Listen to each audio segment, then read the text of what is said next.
It's not hard to get discouraged, No. right? Because when your heart's in the right place, you're prayerful, you're in the Word, you're doing what the Lord wants you to do, and it's difficult when you don't see the fruit, right? You don't see the harvest.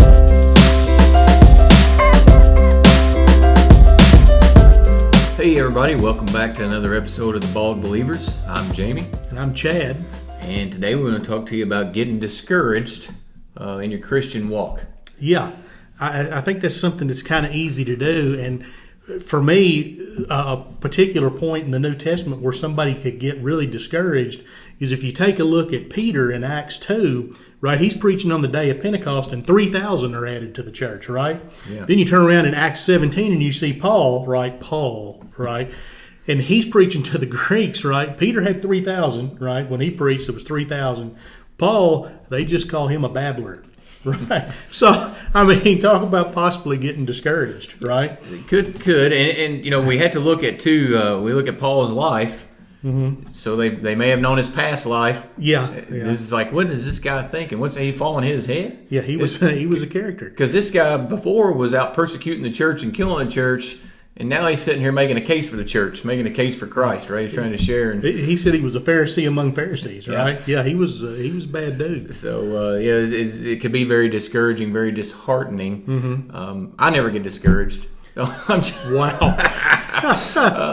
just kidding. I think what's important for us to remember is that we're always authentic. Yeah. You know, it's okay to say I'm discouraged and admit, to just tell somebody that because there are times that you're going to be discouraged in your walk in your faith. Plenty of times. It's going to be natural. But yeah, you mentioned Paul. Something else that comes to mind. He was there and he was in chains. And over in Acts 26, it talks about him there with King Agrippa. Mm-hmm. So he's there with King Agrippa. And here's what Agrippa says. It says, and Agrippa said to Paul, in a short time would you persuade me to be a Christian?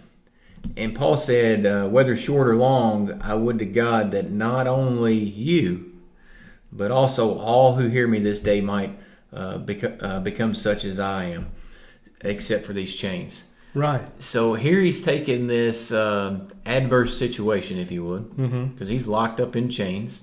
This is at least the second person he's been passed on to. Yes, that's right. That's right. Because before he was with the guy by the name of Festus. Yeah, he was with Festus. He took him to Agrippa. I think you look at him as a governor. Yeah, something like that. Yeah, put that line. So he gets moved into Agrippa. But what Paul does, I think it's very interesting. He uses this adverse situation that he's in, and he uses his platform. Mm-hmm. So he's like, okay, I'm here. I'm locked up in chains, but I'm not going to let that discourage me. Mm-hmm. I'm going to use this to glorify God. Right. Because why? Because I've got a big audience. Exactly. I got some heavy hitters here. And he understands that what God's plan is bigger than him being in chains. Yes. Right. The most important thing is not that he's out of chains. The most important thing is that the message of the gospel spread and that people's hearts are changed. Yeah. Right. And he gets that, and this is a hard time. And he says that. Yeah. He says that, but he uses this time, and it can be for us. We're discouraged. It's kind of like take a deep breath and look at the situation, and then use it. Right. And that's what Paul's showing us here. He's like, hey, he tells us if anybody should be winning an award for discouragement, this guy, probably would be in the top 3 running. Right. Yeah. He may take the prize. Yeah. And not only is he not getting discouraged because of his situation, but he's talking to King Agrippa here, and he's just laid it all out in front of this man. And this man said, I'm almost persuaded. Yeah. Almost. So it's like, how can you got to imagine he's sitting there going, man, what else? Yeah. Yeah. What else could I share with this guy? Yeah. But then he, like I said, he's like noted that I'm not only speaking to you, King Agrippa, but everybody here that's hearing me. Yes. Everybody that's in this courtroom, that's at this, that they're hearing as well. So what's he doing? He's planting seeds even in his adverse situation. Mm-hmm. He goes on to say that they can't find any fault with Paul. And he said, if he hadn't have requested an audience with Caesar, we'd set this guy free. Yeah. But he knows he's getting a bigger audience. Every time he moves up, he's got a captive audience. Everybody's coming in. right? They've got to be there to hear him, so he's going to tell them. That's right.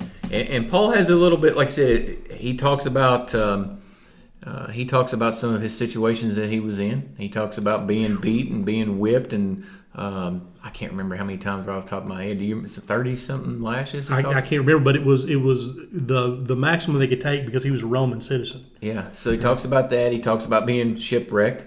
Not only shipwrecked, but also stuck at sea stuck out at sea. Yeah. And then he says, "Oh yeah, and I was naked and stoned."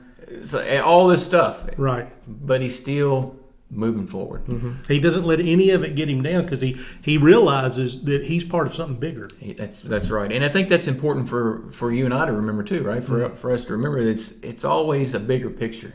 Right. It's always, let me think about this. Always remember the mission. Yes. Always remember the mission. It's sometimes it's easy for us to get down and get discouraged because we feel like, okay, it's all resting on me. Well, no, it's not. Yeah. Right? We need to step back and realize, no, wait a minute, I'm working for the King. Yes. Right? The King has got a plan here. My Lord has a plan. This is going to be okay. When we focus on His mission, then we're reminded yes. That it's not all in vain. It may seem like it, yes. But like I said, we have to remember, and that's why we have text like this is just one example, and we got a couple more that was. Yeah, what about Moses? I mean, Moses, his own people turned on him. The people who raised him in the palace, they want to kill him. And this is a guy raised up in the palace, right? Raised to be a prince. Mm-hmm. He winds up out in the desert tending somebody else's sheep at the age of about 80, right? I mean, he's run it all the way down, right? And God comes up to him and gives him this seemingly impossible task at the age of 80. Yeah.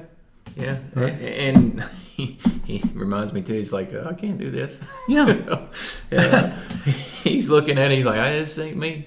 Yeah, and God reminds him that he can do it. You're right. He can't do it, and that's how it is with you and I. We can't do it. That's exactly right. We need to just own up to it. Yeah, I can't. Because I think that's another thing. If you look and you're trying to think that you can do it, you're going to be discouraged. Mm-hmm. But if you remember that it's not you doing it, but He's using you, you're just merely a vessel that He's using. Mm-hmm. You're just a channel that He's going through. Mm-hmm. And we see that Moses is there. He gets discouraged. One of the verses I like, Exodus 6:9, it says, "And Moses spoke thus to the people of Israel, but they did not listen to Moses." Yeah, they didn't listen. I mean, he's given this huge job, right? Yeah. A huge job. So he makes all of the excuses, right? And I can't speak right. People aren't going to listen to me. The one I like is when he says, well, who do I tell him sends me? And I get goosebumps every time when God says, I am that I am. Yeah. Oh, okay. Yeah. All right, now it's serious. It's right? serious. It's a serious. Game on. Right, game on. So he goes, right, and all the plagues. So it's not just one. Or he already doesn't want to go. So he's going to have to go. So he goes, right? You see the first plague.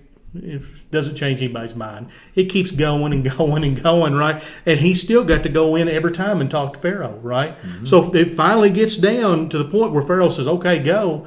All right, so they're going, so you think it's going to be good now, right? No, it's not. Because now the Egyptians chase them. And everybody gets downhearted. So the Lord parts the sea and they cross on dry land. Everything's good, right? No, because now there's no food. Well, then we don't like the food. Then there's no water, and it's one thing after another. But Moses stays the course. He stays, and it's not the only time that he gets discouraged out there. I mean, he's out. You remember when he goes up on the mountain and gets the 10 Commandments? Yes. So he's up there with God, and God's handing him these stone tablets with his 10 Commandments. And when he comes back down. Here's Moses. He's in this leadership role. Yes. He's coming back down, and what's he find? He finds them worshiping a false god, this golden calf. This golden calf, yes. Because they're like, we got to have something to worship. And so he gets aggravated, breaks the stone tablets. Yes. So he's in this leadership role. He becomes discouraged. Then he's reminded. Yes. He's reminded of the course, of the bigger plan. He gets aggravated at one point, right? And it keeps him from getting to go into the promised land. Yeah. Right? But what does he say?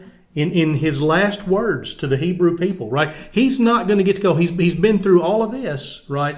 And he's not going to get to go to the promised land. But I think if you pay attention and you look, he sees through all this the bigger plan, right? He understands there's something bigger, and you can tell that in his words when he looks at the people, and he knows that these Hebrew children, right, they're going to have to cross over into the promised land, and they're going to be outnumbered, and they're going to be going up against walled cities and some pretty tough cats, right? Mm-hmm. And he says, "Be strong and of a good courage.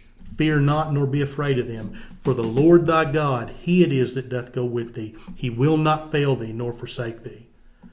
Yeah. So he knows. I may not be stepping across the Jordan, but he's going home. Yes. Right. Yes. So it's easy. We get in these positions. Mm-hmm. We get discouraged because we're not seeing fruit, or we don't think we're seeing fruit. Right. So it reminds us, because Jesus shared this parable about the sower and the seeds, mm-hmm. where he talks about, he says, hey, some go out and plant, some go out and water, and then some come in and reap the harvest. Yeah. Everybody likes to reap the harvest. Oh, yeah. Everybody likes to be there at harvest time. Right. Because the work's already been done. Mm-hmm. So sometimes I may get to be a part of the harvest. I may get to do that. But other times I may be getting the ground ready.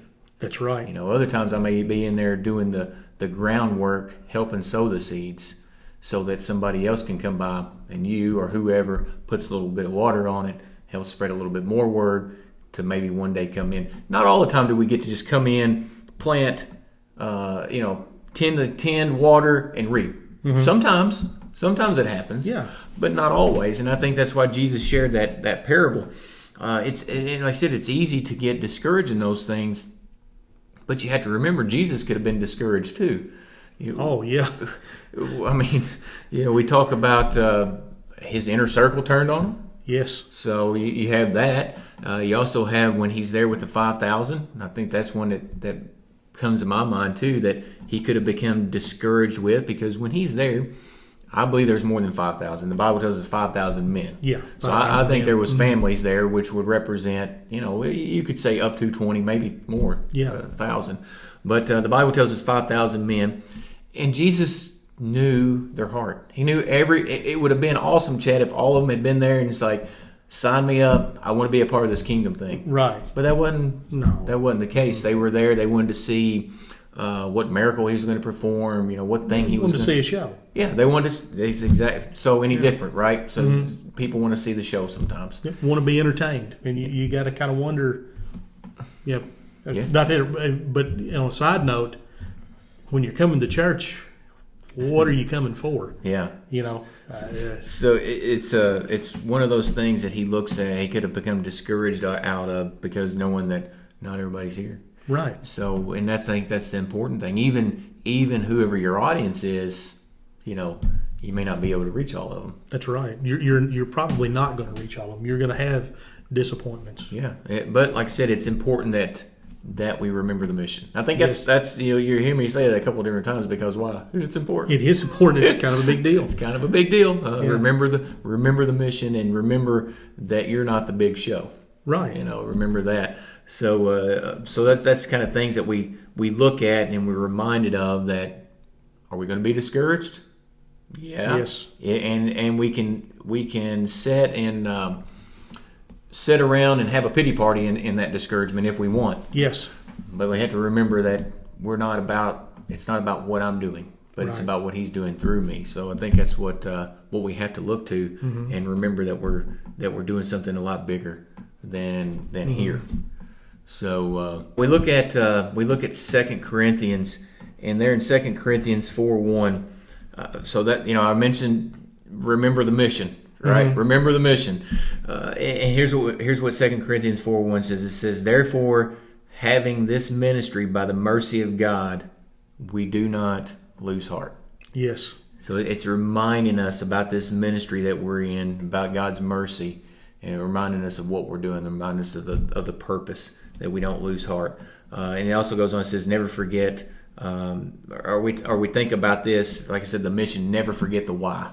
Right. That's kind of the same thing that ties in back with the mission. We're always remembering the why. Why are we doing it? Mm-hmm. We're not doing it for me. I'm not doing it for you. I'm doing it for the kingdom. I'm doing it to help advance that.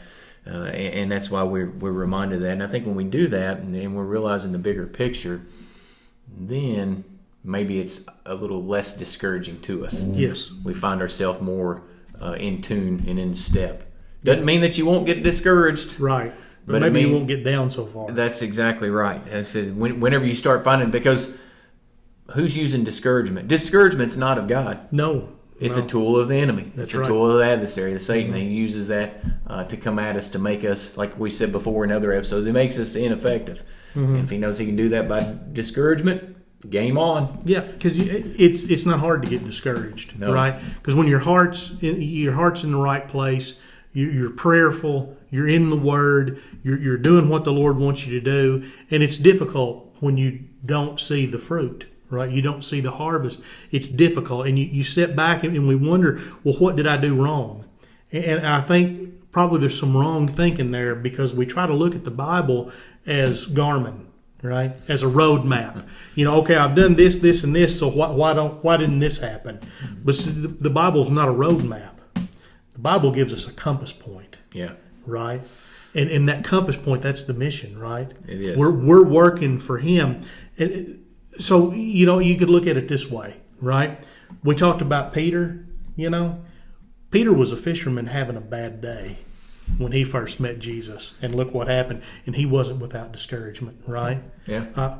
Paul was persecuting the church. And as a matter of fact, he was on the road to do some more damage when he met Jesus, right? Didn't go as planned. It wasn't the roadmap he had laid out, just like Peter. Or Moses. Moses was launched into the river in a basket as a baby when all the babies were getting killed, right? Raised to be a prince. Everybody turns their back on him, and then look where he's at, right? Not on his roadmap, right? But it was on the compass point. Yeah. It was the direction. And finally, the last one I can think of to mention is David, right? David was the least of his father's son. He's out tending sheep, and his dad says, hey, take his food down to the battle and see how your brothers are doing. He goes down there. He steps on the field, faces a giant, and becomes a king. The Bible's not a roadmap. Gives us a destination. Gives us a compass point. Yeah. As much as we would like those turn-by-turn directions, right? God doesn't quite work in turn-by-turn directions. No, you got to keep your heart pointed in the right direction. Keep it pointed and know His will and stay in it. And don't be scared, like we spoke on Jonah, right? Don't go the opposite direction. Yeah, don't run the opposite direction. Stay the course. Be encouraged and keep your chin up. Know that you're going to prevail and that you are making a difference. Right. You're making a difference. It may not seem like it today, but you're making a difference. It's easy. We could have got discouraged several times just trying to do this. You wouldn't believe. We just couldn't seem to get anything right, period. We were just having one difficulty after the other, but stayed the course, and hopefully God gets the glory out of it and brings somebody a little bit closer to the Lord. Yeah. So thanks again, guys, for taking a little bit of your time and tuning back into us. And if you like what you hear, subscribe to our YouTube channel. Also, you can find us on Facebook and go out onto the Bald Believers Facebook page. If you're not already there, give us a like and you'll be notified whenever our latest episodes are available. We're also on Apple Podcast and on Spotify. So again, thanks again, guys, and look forward to talking to you soon. See you. See you.